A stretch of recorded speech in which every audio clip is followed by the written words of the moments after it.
నమస్తే welcome to our channel. ప్రస్తుత IT విద్యాశాఖ మంత్రి నారా లోకేష్ ఎక్కడైతే ఓడిపోయాడో అక్కడే గెలిచి చూపించుకుంటానని తన ఏంటో నిరూపించుకున్నారు లోకేష్ గారు.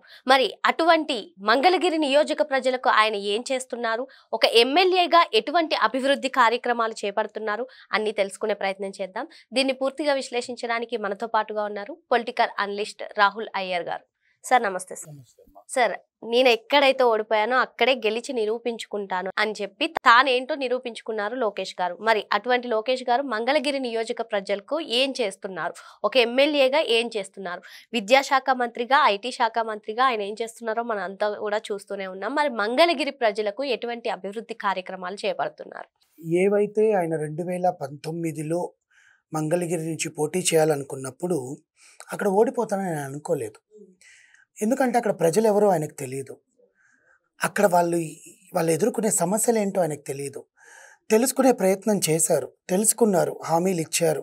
ప్రభుత్వం గెలిస్తే, టీడీపీ గెలిస్తే అక్కడ ఖచ్చితంగా మేము చేస్తామని హామీలు ఇచ్చారు. 5300 ఓట్లతో ఆయన పరాజయం పొందారు. అప్పుడే ఆయన డిసైడ్ అయ్యారు, అక్కడ ఏదైతే నేను పోంగొట్టుకున్నానో 5300 కాస్త 53,000 మెజారిటీతో నేను గెలవాలి. వాళ్ళకి ఏవైతే సమస్యలు ఉన్నాయో అవి నేను చెయ్యాలి.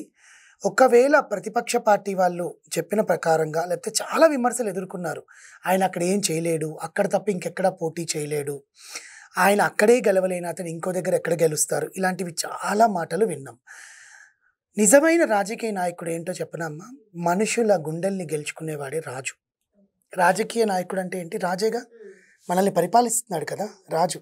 ఈ స్టేట్ని పరిపాలన ఒక కట్టుదిడ్డల్లో పెట్టి స్టేట్ని పరిపాలించేవాడు రాజు. ఆ రాజు స్థానంలో ఉండే ఆయన చంద్రబాబు నాయుడు గారు.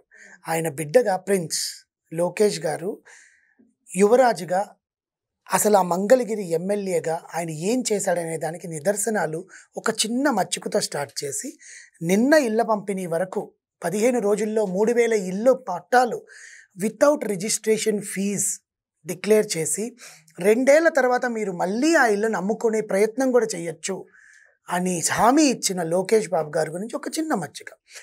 ఎలక్షన్ క్యాంపెయిన్ టైంలో నడిచి వెళ్ళడానికి ఒక అటవీ పార్క్, ఆ పార్క్కి డబ్బులు కట్టాల్సి వచ్చింది. ఎందుకంటే వాకింగ్ చేయాలి, వాకింగ్ చేసే వాళ్ళకి ఆ పార్క్ యూజ్ అవుతుంది. ఆ పార్క్ ఎక్కడ అభివృద్ధి చెందట్లేదు. గవర్నమెంట్ నుంచి విరాళాలు తీసుకొచ్చి ఏమైనా కట్టాలా, గవర్నమెంట్ నుంచి ఫండ్స్ తీసుకొచ్చి పెట్టాలన్న ఆలోచన కూడా లేకుండా తన సొంత డబ్బుతో తన కాలేజ్ టైంలో సంపాదించుకున్న ₹1 కోటి పెట్టి ఆ పార్క్ని డెవలప్ చేయడం అనేది చిన్న మచ్చిక. అంటే తన సొంత డబ్బు వెచ్చించి మరీ మాకు చేసిన ఈ లోకేష్ బాబు గారు ఇప్పుడు మా గుండె చప్పుడై బతుకుతున్నారని చాలామంది ప్రజలు నిన్న డాన్ బోస్కో స్కూల్లో మాట్లాడిన మాటలకు మనకు తెలుస్తుంది. అవి ఎవ్వరూ స్క్రిప్ట్ ఇచ్చి రాయించినట్టు కాదమ్మా, అవి మన మనసులో నుంచి వచ్చిన మాటలు. ఇప్పుడు ఎవరో లోకేష్ గారి గురించి మాట్లాడండి, ఎవరో ఇంకొకరి గురించి మాట్లాడండి అని చెప్తే వచ్చే మాటలు కాదవి, వాళ్ళు అనుభవిస్తున్నారు. నెక్స్ట్, ఏదైతే లోకేష్ గారు వస్తే ఇళ్ళని తొలగిస్తారు అని మాట్లాడుకున్న వ్యక్తులు ఎవరైతే ఉన్నారో వాళ్ళకి ధీటుగా లోకేష్ గారు సమాధానం ఎలా చెప్పారంటే 3000 ఇళ్ళని మంగళగిరి రాష్ట్ర పట్టణానికి సంబంధించిన ప్రజలందరికీ 3000 ఇళ్ళని 15 రోజుల్లో పంపిణీ చేశారు. నిన్న లాస్ట్ విడత డాన్ బాస్కో స్కూల్లో ఆయన వెళ్ళి ఆయన భావోద్వేగంతో మాట్లాడిన మాటలు, అంటే ఈ యొక్క మనిషికి, ఒక హ్యూమన్కి పెయిన్లో నుంచి వచ్చే సక్సెస్ ఉంటుంది చూసారా, మనం ఏదైతే పెయిన్ ఉంటుందో ఆ పెయిన్లో నుంచి వచ్చే సక్సెస్ అది ఎంత సంతృప్తినిస్తుందో ఎవరికి తెలియదు. ఓకే, అంత సంతృప్తి ఆయన మాటల్లో కనిపించింది. ప్లస్ ప్రతి ఒక్క షాప్కి వెళ్ళి, నిన్న సాయిరామ్ హ్యాండ్లూమ్స్ అనే ఒక షాప్కి వెళ్ళి ఆయన ఓపెనింగ్ చేశారు.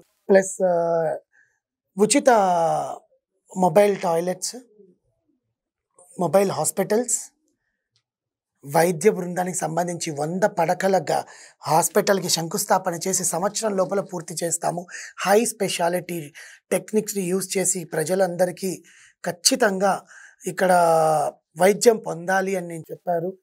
ఎలాగైతే తండ్రి గారు కుప్పం నియోజకవర్గాన్ని ఎట్లా డెవలప్ చేయాలనుకున్నారో కొడుకైన నారా లోకేష్ గారు ఒక ఎమ్మెల్యేగా ఆ పదవికి వాల్యూ, ఇప్పుడు నారా లోకేష్ గారు ఏం చేశారనడం కన్నా కూడా మా ఎమ్మెల్యే మా ప్లేస్కి ఏం చేశారనేది కదా మాట్లాడుకుంటారు. ఎమ్మెల్యేగా ఎవరైనా ఉండొచ్చు, ఆ ఎమ్మెల్యే మా ప్లేస్కి ఏం చేశారనేది కదా ఆలోచిస్తారు.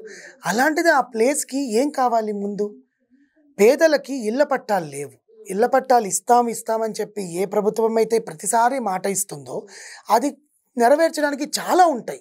క్యాబినెట్లో నుంచి పర్మిషన్స్ కావాలి, జీవోస్ పెట్టాలి, దానికి ఇంత బడ్జెట్ కేటాయించాలి, దాన్ని ఒకవేళ ప్రభుత్వం భరించాలి అంటే 1000 కోట్లకు విలువ చేసే ఆ భూముల్ని 3000 మందికి ఇచ్చారు అంటే ఎంత ప్రెషర్ ఉండి ఎంత ప్రెషర్ పెట్టి ఆ పర్మిషన్ తీసుకొచ్చుకుంటారు.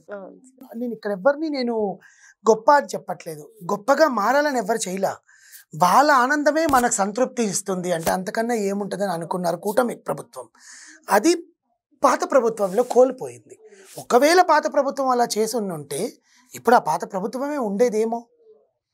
అర్థమవుతుందా? ఇప్పుడు వీళ్ళు వచ్చి కొత్తగా సాధించింది ఏం లేదు, వీళ్ళు జనాల సమస్యలను అర్థం చేసుకున్నారు, జనాల్లోకి వెళ్తున్నారు.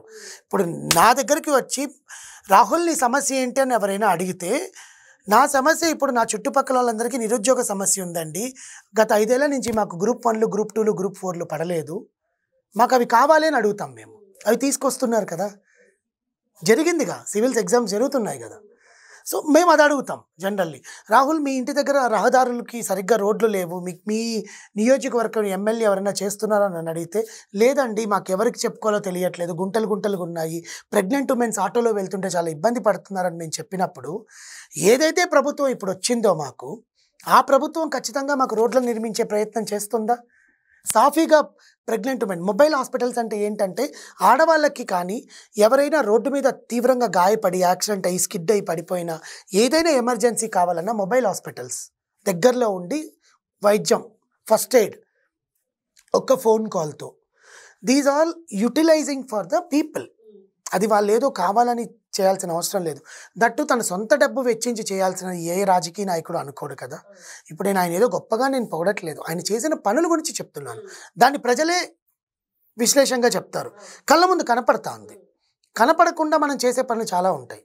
కనపడకుండా ఆయన ఎంత మంచి చేసి ఉంటారు. కుడి చేతితో చేసిన హెల్ప్ ఎడ చేతికి కూడా తెలియకూడదు అంటారు. అన్నట్టుగానే ఇప్పుడు ఐటీ శాఖ మంత్రిగా కాదు, విద్యాశాఖ మంత్రిగా కాదు, మంగళగిరి ఎమ్మెల్యేగా కూడా కాకుండా ట్విట్టర్లో కానివ్వండి, సోషల్ మీడియాలో కానివ్వండి, లోకేష్ గారిని ట్యాగ్ చేసి నా సమస్య ఇది అని చెప్పుకున్న 24 గంటల్లోనే ఆయన ఆ సమస్యకు పరిష్కారం చూపుతున్నారు. ఏదైతే విమర్శలు ఎదుర్కొన్నారు ఏ రాజకీయ నాయకుడైనా నువ్వు ఇది చెయ్యలేవు, నీ వల్ల కాదు అని అంటే మనలో ఆ సత్తా ఉండి మన వల్ల కాదు అనడం ఏంటి ఎవరు?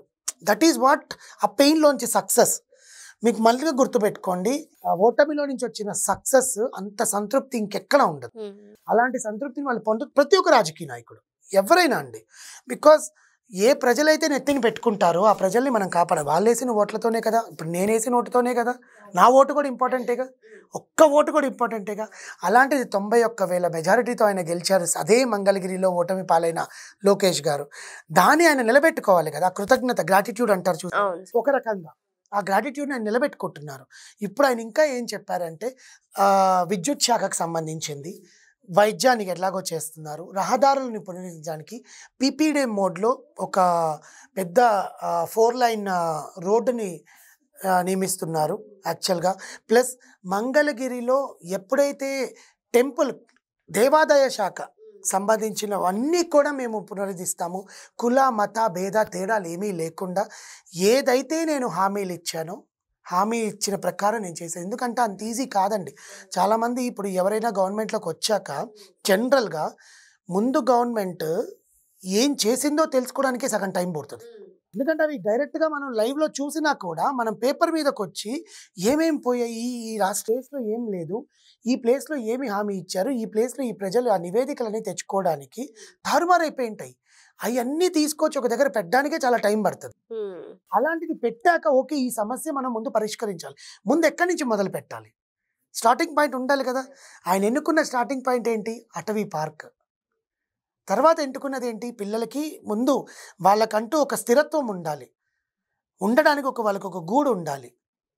తర్వాత అన్నా క్యాంటీన్, ఎవ్రీథింగ్ ఫుడ్ అనేది వస్తుంది.